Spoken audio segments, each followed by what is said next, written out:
After the death of Joshua, the Israelites inquired of the Lord, "Who will be the first to go up and fight for us against the Canaanites?" "Judah shall go up," answered the Lord. "Indeed, I have delivered the land into their hands." Then the men of Judah said to their brothers the Simeonites, "Come up with us to our allotted territory, and let us fight against the Canaanites, and we likewise will go with you to your territory." So the Simeonites went with them. When Judah attacked, the Lord delivered the Canaanites and Perizzites into their hands, and they struck down 10,000 men at Bezek. And there they found Adoni-Bezek and fought against him, striking down the Canaanites and Perizzites. As Adoni-Bezek fled, they pursued him, seized him, and cut off his thumbs and big toes. Then Adoni-Bezek said, 70 kings with their thumbs and big toes cut off have gathered the scraps under my table. As I have done to them, so God has repaid me. And they brought him to Jerusalem, where he died. Then the men of Judah fought against Jerusalem and captured it. They put the city to the sword and set it on fire. Afterward, the men of Judah marched down to fight against the Canaanites living in the hill country, in the Negev, and in the foothills.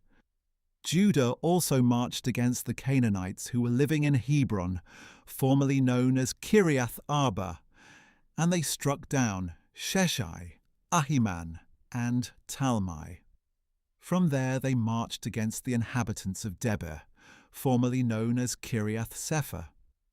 And Caleb said, "To the man who strikes down Kiriath Sepher and captures it, I will give my daughter Achsah in marriage." So Othniel, son of Caleb's younger brother Kenaz, captured the city, and Caleb gave his daughter Achsah to him in marriage. One day Achsah came to Othniel and urged him to ask her father for a field. When she got off her donkey, Caleb asked her, "What do you desire?"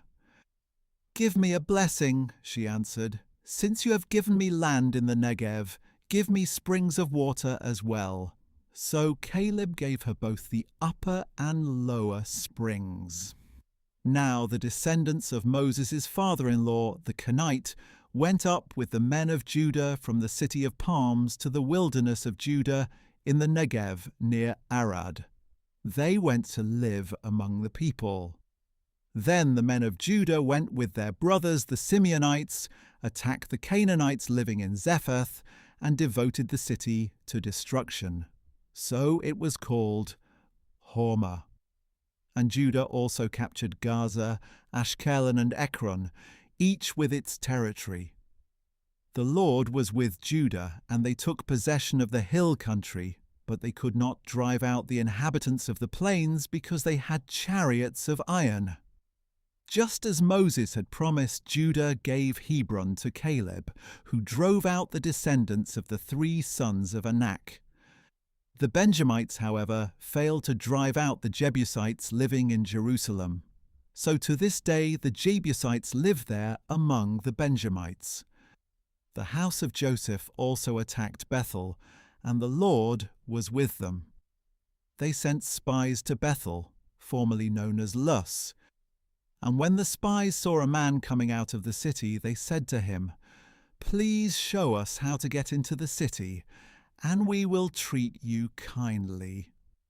So the man showed them the entrance to the city, and they put the city to the sword, but released that man and all his family. And the man went to the land of the Hittites, built a city, and called it Luz, which is its name to this day.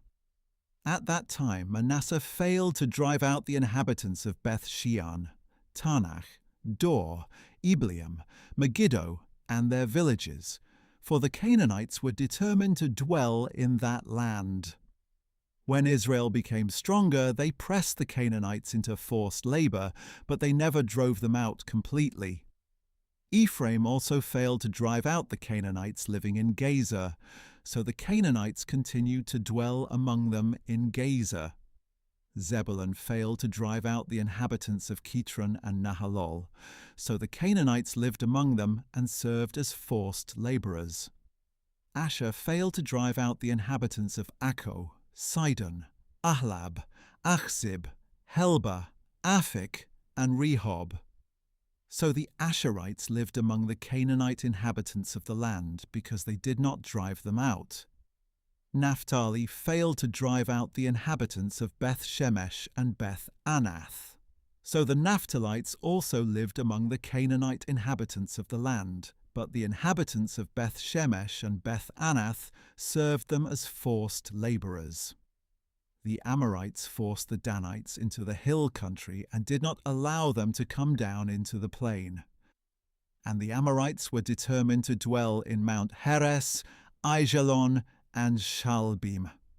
But when the house of Joseph grew in strength, they pressed the Amorites into forced labor. And the border of the Amorites extended from the ascent of Akrabim to Selah and beyond.